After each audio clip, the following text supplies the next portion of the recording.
हमारे भारत के लोग अमेरिका में रहते हैं, लंदन में रहते हैं, कुछ लोग अफ्रीका में रहते हैं, कुछ लोग जापान में रहते हैं, ऑस्ट्रेलिया में रहते हैं। इतने देशों में भारत के लोग रहते हैं, पर फिर भी वो लोग वहां रहकर भी अपने धर्म को जान रहे हैं, पहचान रहे हैं, हर त्योहार मनाते हैं।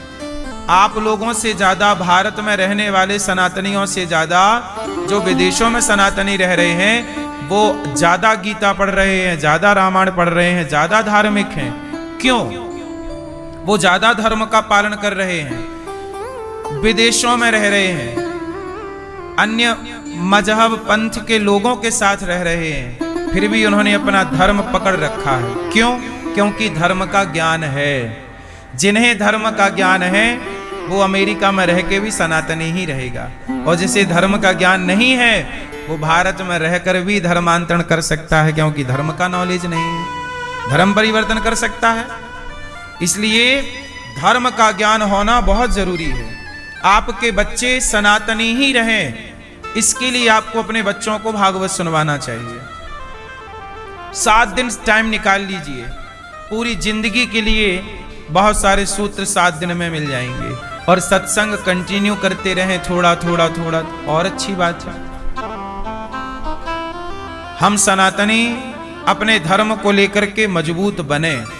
हम धर्म को लेके ना थोड़ा लापरवाह हो जाते हैं। मोबाइल चाहिए बच्चों को तो मोबाइल तुरंत दिलाएंगे, गाड़ी चाहिए बच्चों को, गाड़ी तुरंत दिलाएंगे, जो जरूरत है बच्चों को वो तुरंत दिलाएंगे। जितनी जरूरत बच्चों को मोबाइल की है, कंप्यूटर की है, जॉब की है, काम धंधे की है, पढ़ाई की जितनी जरूरत है, कहीं उससे ज्यादा जरूरत धर्म के ज्ञान की है। यदि हमने धर्म के ज्ञान में थोड़ा सा दिमाग नहीं लगाया और बच्चों के प्रति लापरवाह हो गए तो बच्चे रास्ता भटक जाएंगे। शराब कौन बच्चे पी रहे हैं? अफीम कौन बच्चे खा रहे हैं? चरस, अफीम, गांजा, ये कौन लोग खा पी रहे हैं? वो जो धर्म से हट गए, जो धर्म के रास्ते को भूल गए और कहीं और ही रास्ते पर चल पड़े। जिन्हें आज भी धर्म का ज्ञान है वो आज भी गांजा नहीं पी रहे हैं, चरस नहीं ले रहे हैं, शराब नहीं पी रहे, सही रास्ते पर चल रहे हैं। मैंने विदेशों में, अमेरिका जैसे, लंदन जैसे, ऑस्ट्रेलिया जैसे देशों में मैंने देखा कि वहां तो पानी की तरह लोग शराब पीते हैं, पर फिर भी ऐसे शराबियों के देश में रह के बहुत सारे सनातनी ऐसे हैं आप जैसे कि वो शराब को स्पर्श भी नहीं किए आज तक, और रह रहे हैं उनके बीच में। वैसे ही रह रहे हैं जैसे पानी में कमल रहता है। क्यों? ये बात सही है कि गलत है ना? बहुत सारे लोग वहां तो शराब पानी की तरह पीते हैं, वहां तो पुरुष भी पीता है, स्त्री भी पीती है, पर वहां भी रह करके हमारे सनातनियों ने सनातन को बचाए रखा है।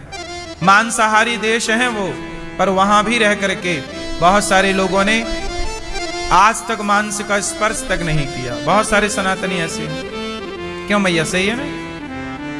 बहुत सारे सनातनी ऐसे हैं कि वहां रहकर भी लहसुन प्याज तक नहीं खाते।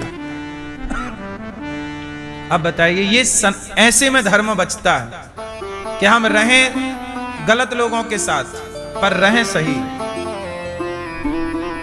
क्यों? कीचड़ में ही तो रहता है ना कमल, पर कीचड़ की एक भी बूंद कमल का स्पर्श नहीं कर पाती। पानी डालो गिरा देता है कमल, एक बूंद अपने पास नहीं रखता गंदगी को। समाज में रहो, समाज की बुराई का प्रभाव आप पर ना पड़े, आपकी अच्छाई का प्रभाव समाज पर पड़े। ये सनातन है, ये धर्म है। इस तरह की तैयारी हो आपकी कि लोगों का गलत प्रभाव हम पर ना पड़े। मैं भी शराबियों के बीच में रहता हूं, अब मैं भी तो जाता हूं कहीं ऑस्ट्रेलिया, कहीं अमेरिका, कहीं अभी कल ही हम लंदन से आए, तो रहे तो हम भी सबके बीच में, सनातनियों के बीच में रहते हैं, पर देखते तो अगल बगल सब चीजें हैं। तो सनातनियों को रहना सबके साथ है, परंतु अपने धर्म का पालन बड़ी सजगता से करनी है। मैं एयरपोर्ट पे आ रहा था, एयरपोर्ट से आ रहा था, दिल्ली की बात है, तो एयरपोर्ट से निकलते ही आपने देखा होगा रास्ते में एयरपोर्ट में कितनी सारी शराब बिकती रहती है। तो वहां कल ही मुझे एक भैया बोले कि महाराज जी थोड़ा सेल्फी लेना है, तो मैंने रुक गया। अच्छा वो मैं रुका कहाँ, वही रास्ता था और वही शराब की दोनों तरफ दुकानें थी, मतलब खुलेआम शराब नहीं बिक रही है एयरपोर्टों में। तो भैया बोले कि आप रुक जाइए। मैंने कहा ये आप टाई वाई लगा के यहाँ शराब बेच रहे हो? बोले महाराज जी हम पीते नहीं है पर क्या करें, मजबूरी है, बेचना पड़ रहा है। हमने कहा ठीक है सेल्फी लो लेकिन पीना मत।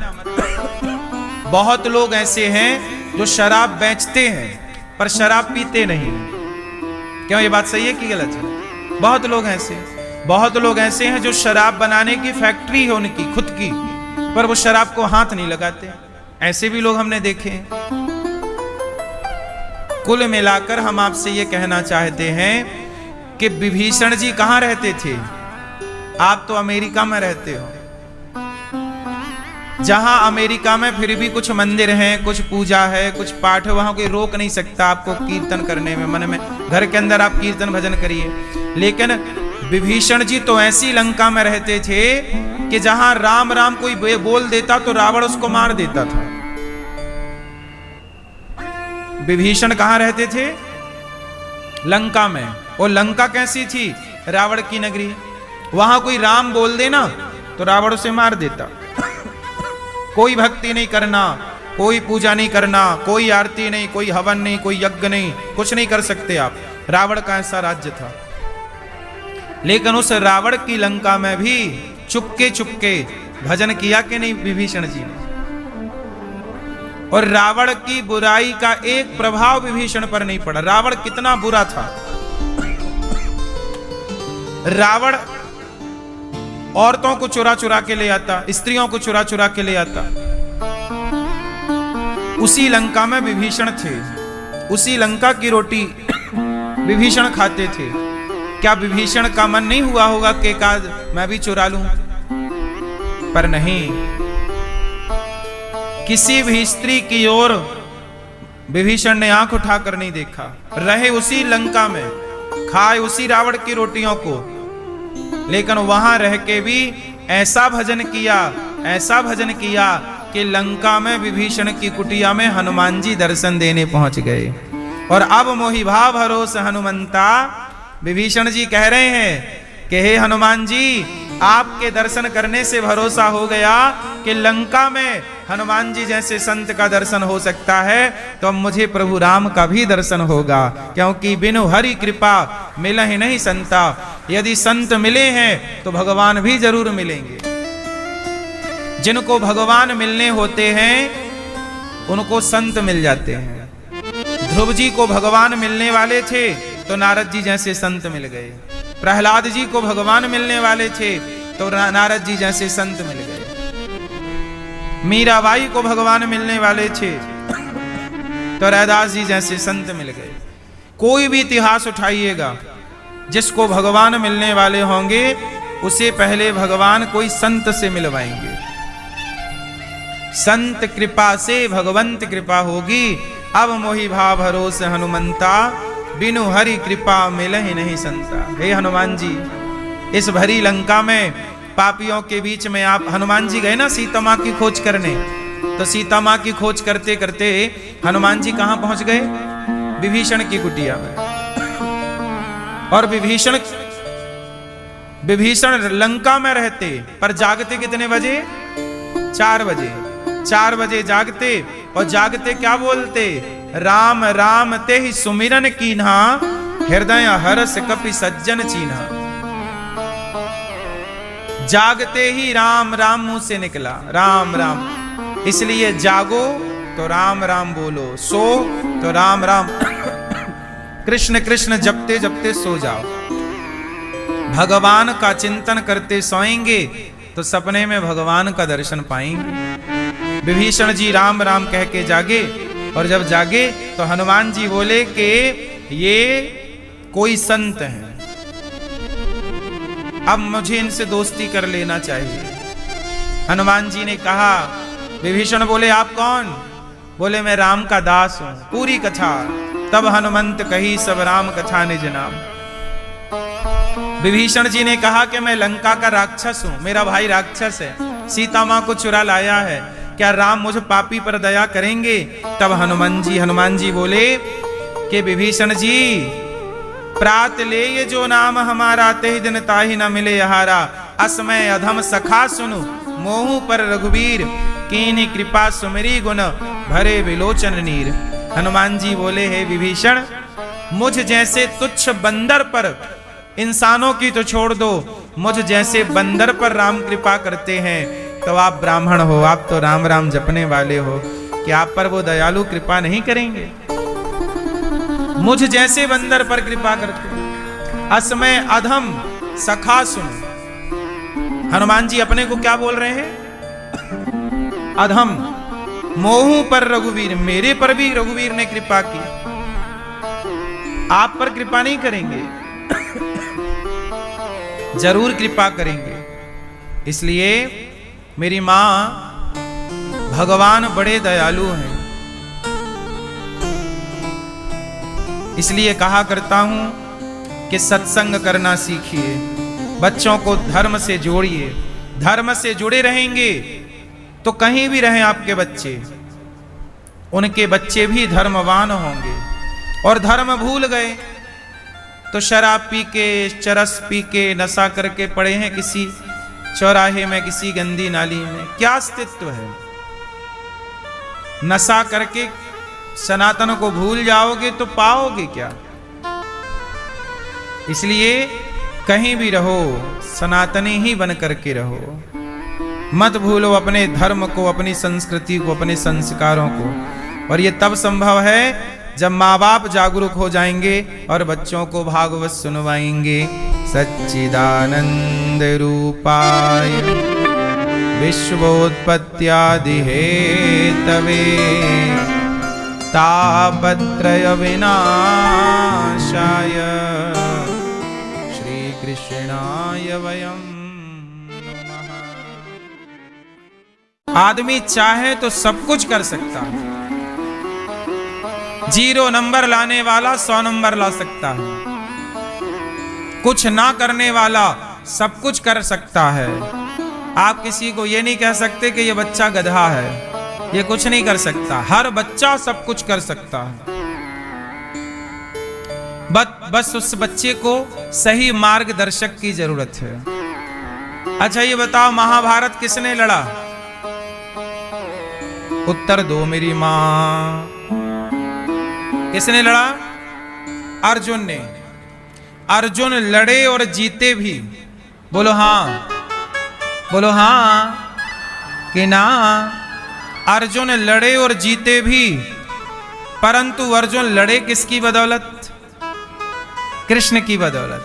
अर्जुन कह रहे थे मैं नहीं लड़ूंगा, मेरे से लड़ा ना जाएगा। अर्जुन तो युद्ध शुरू होने से पहले ही हार गए। हारे हुए अर्जुन को जिता किसने दिया? भगवान कृष्ण के मोटिवेशन ने, भगवान कृष्ण की ज्ञान ने, भगवान कृष्ण के पॉजिटिविटी ने, भगवान कृष्ण की भगवद गीता ने। यदि भगवान कृष्ण का की भूमिका यदि माँ निभाने लग जाए, पिता निभाने लग जाए, स्कूल के टीचर निभाने लग जाए, तो हर बच्चा अर्जुन बन सकता है। आज बच्चा अर्जुन इसलिए नहीं बन पाता क्योंकि उसे कृष्ण जैसा कोई मार्गदर्शक नहीं मिलता। वरना मुझे लगता है कोई बच्चा गधा नहीं होता, कोई बच्चा ऐसा नहीं है। आप जितने गधे बच्चे आपको लग रहे हैं कि ये कुछ नहीं कर सकते, आप लाओ उन बच्चों को, उन बच्चों को हम बहुत कुछ करने के योग्य बना सकते हैं। जो 0 नंबर ला रहे हैं ना, उन्हें भी परेशान होने की जरूरत नहीं है। जो 0 नंबर ला रहे हैं वो भी इतिहास रच सकते हैं। बोलो हाँ कि ना? 100 नंबर लाने वाला ही इतिहास रचता है कि 0 वाला भी रच देता है? 0 वाला भी रच सकता है। बड़े बड़े बिजनेसमैन, बड़े बड़े व्यापारी, बड़े बड़े उद्योगपति वो लोग हैं जो कम पढ़े लिखे हैं। इसलिए ये कैसे पता लगाएं कि कोई ज्यादा विद्वान है, कोई कम विद्वान है, कोई ज्यादा पढ़ा लिखा, कोई कम पढ़ा लिखा? नहीं साहब, मुझे लगता है कि कृष्ण की जरूरत है, हर बच्चा अर्जुन हो सकता है। जरूरत केवल कृष्ण की, सही मार्गदर्शन की जरूरत है। सही है कि गलत है? इसलिए आप अपने बच्चे के कृष्ण बनो, आप कृष्ण बनो और अपने बच्चे को मोटिवेट करो। कभी ये मत कहो कि तुम ये नहीं कर सकते, सदा उसे पॉजिटिविटी से भरो, बेटा तुम कर सकते हो, करो। आज समाज में यही तो है, लोग यही तो कहते हैं तुमसे नहीं होगा, तुम नहीं कर सकते। इसलिए सारे लोग नौकरी करने लग गए कि नहीं हमसे बिजनेस नहीं हो सकता, हम नहीं कर सकते, तो चलो नौकरी करो। सारी जिंदगी नौकरी करते करते मर जाते हैं, नौकर बन के रहते हैं, जबकि आप मालिक भी बन सकते हैं। एक बैंक के मैनेजर मेरे पास आए, वो हेड थे, मतलब उनके अंडर में 1000 बैंक आती थी, 1000-2000 बैंक के 1000-2000 बैंकों के मैनेजर के भी ऊपर जो चीफ हैं वो आए हमारे पास बैठे। हमने कहा कि भाई आप कितना कमा लेते हो? बोले गुरुजी मिल जाता है 2.5-3 लाख रुपए। हमने कहा आपके नीचे कितने लोग काम करते हैं? बोले 2000 तो मैनेजर ही हैं, अब मैनेजर के नीचे 5-5 और जोड़ लो, इतने लोग हमारे नीचे काम कर रहे हैं। हमने कहा आप देखो 3 लाख रुपए कमाते हो और हजारों लोगों को संभालने की काबिलियत आपके अंदर है, आप बहुत योग्य हैं। सोचिए कि आप हजारों को संभाल सकते हैं, इतनी बुद्धि रखते हैं, इतने पढ़े लिखे हैं, तो आप व्यापार करते तो कितने सफल व्यापारी बनते। व्यापार करते तो आज महीने का करोड़ों रुपए कमा रहे होते, आपके नीचे हजारों लोग काम कर रहे होते। अब ये तो सब बैंक के कार्यकर्ता हैं, आप बैंक के नौकर हैं एक प्रकार के। 3 लाख रुपए कमा रहे हैं तो आप भी तो बैंक के नौकर हैं, भले बड़ा पद है आपका, लेकिन हो तो आप भी नौकर। 3 लाख रुपए कमा के भी आप बने क्या? नौकर। अरे नौकरियां उनके लिए होती हैं जो कम जानते हैं, कम पढ़े लिखे हैं थोड़ा। चलो अब तुम कुछ व्यापार कर नहीं सकते, बिजनेस कर नहीं सकते, दिमाग ज्यादा चलता नहीं है, सीधा सीधा है। वो शादी वाला घोड़ा नहीं होता, उस घोड़े की आंखों में ऐसी पट्टी बांध दी जाती है। बोलो हाँ, वो केवल सीधा देख सकता है, अगल बगल का नहीं देख सकता, क्योंकि पट्टी बंधी है ऐसे। बोलो हाँ कि ना? ऐसे उसे सीधा देखा, तू सीधा देख। तो नौकरी बिल्कुल सीधा काम है, जाओ टाइम से करो काम, घर आओ, महीना हुआ मैसेज आ गया, आ गई सैलरी, बस। लेकिन व्यापार में, बिजनेस में थोड़ा दिमाग लगाना पड़ता है, थोड़ी प्लानिंग करनी पड़ती है, थोड़ा परेशान भी होना पड़ता है, थोड़ा नुकसान भी सहना पड़ता है, तब जाके आप सफल होते हैं। तो कहने का अर्थ सिर्फ इतना है कि नौकरी करने वाला बड़ा है कि व्यापार करने वाला बड़ा है। नौकरी मतलब नौकर। अच्छा बताओ, नौकरी लेने वाला बड़ा कि नौकरी देने वाला बड़ा? कौन बड़ा? कौन बड़ा? नौकरी देने वाला बड़ा। तो आप लोग नौकरी लेने वाले बनना चाहते हैं कि नौकरी देने वाला बनना चाहते हैं? इसलिए अपने बच्चों को पढ़ाओ, पर नौकरी लेने के लिए मत पढ़ाओ। पहले से बच्चों के दिमाग में फीड कर दो कि बेटा पढ़ लिख के तुम्हें नौकर नहीं बनना, मालिक बनना है, नौकरी देने वाला बनना है। 10 लोगों को रोजगार दो, 50 लोगों को रोजगार दो, तब इस देश का भला होगा। नौकरी लेने वाला तो चलो वही घोड़े की पट्टी बंधी है, सीधा सीधा चलो। आपके पास दिमाग है तो आप व्यापार कीजिए, थोड़ा दिमाग कम है तो आप नौकरी कीजिए। बोलो हाँ। ज्यादा दिमाग वाला नौकरी करता है कि कम दिमाग वाला? बोलो मेरी मां। अडानी अंबानी के पास दिमाग ज्यादा है तो उनके यहां हर पढ़ा लिखा नौकरी कर रहा है। कौन सी पढ़ाई वाला ऐसा है जो उनके घर नौकर नहीं है? आईटी के कितने उनके घर में आगे पीछे डोल रहे हैं। सबसे उच्च कोटि की पढ़ाई आप पढ़ लो, इतना पढ़ के तुम्हें बनना क्या पड़ेगा? नौकर साहब। इसलिए पढ़ाई आपको नौकर बनाएगी। हमारे भारत की दुनिया की पढ़ाई डिजाइन ही ऐसे की गई है कि आप नौकर बने, क्योंकि आप नौकर बनेंगे तो कोई आप पे शासन करता रहेगा। इसलिए कहता हूं, हमारे देश में चाणक्य ने पढ़ाया था चंद्रगुप्त को, तो जब पढ़ाया तो चंद्रगुप्त को नौकर नहीं बनाया। हमारे भारत की शिक्षा ने चंद्रगुप्त को सम्राट बना के बिठाया था। हमारी शिक्षा बड़ा बनाती है। वशिष्ठ जी ने पढ़ाया राम को तो राम राजा बने। पढ़ाया भगवान श्री कृष्ण को सांदीपनि जी ने तो भगवान कृष्ण द्वारिका के भगवान कृष्ण ने किसी की राज्य को छीना नहीं कि हम तुम्हारा राज्य छीन के राजा बनेंगे। भगवान कृष्ण ने अपना राज्य स्वयं निर्मित किया, अपनी मेहनत से बनाया और द्वारिका के स्वतंत्र राजा कहलाए। पिता की संपत्ति नहीं ली भगवान कृष्ण ने। बोलो हाँ, ली। अरे नंद बाबा भी राजा थे, नंद महल था। नंद बाबा की 1 रुपया की संपत्ति क्या भगवान कृष्ण लिए? नहीं ना। सफल बेटा वो है जो पिता का 1 रुपया भी ना ले। 1 रुपया सफल बेटा है। 1 रुपया भी लेने की जरूरत नहीं है। हम में काबिलियत होगी तो अपना कमा के खा लेंगे। पिता ने जन्म दे दिया है, पाल पोस के बड़ा कर दिया है, इतना बहुत है। पिता का उपकार है कि उन्होंने हमें पढ़ाया लिखाया, योग्य बनाया। पिता से दौलत लेने की जरूरत नहीं है, पिता से केवल आशीर्वाद लीजिए। हाँ या ना? आप अपने बच्चों को ऐसी पढ़ाना, मेरी माँ, ऐसे पढ़ाना कि नौकर तो ना बने। भैया नौकरी दे दो, 50,000 की नौकरी दे दो, 1 लाख की दे दो। 1 लाख की नौकरी मिल रही है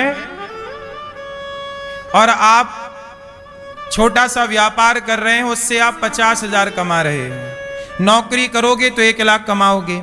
माना उदाहरण दे रहा हूं, नौकरी करोगे तो 1 लाख कमाओगे और बिजनेस करोगे तो 50,000 70,000 कमाओगे। माना कि, तो बताओ क्या सही है?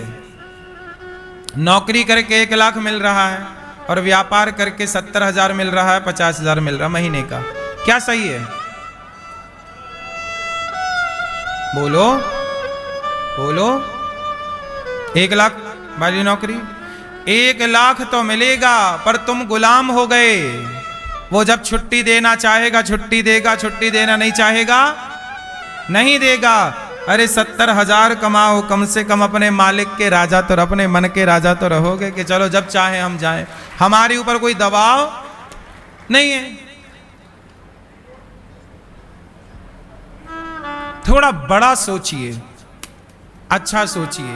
नौकरियां उनके लिए रहने दीजिए जो बेचारे कम पढ़े हैं, कम बुद्धि रखते हैं, सीधा सीधा वो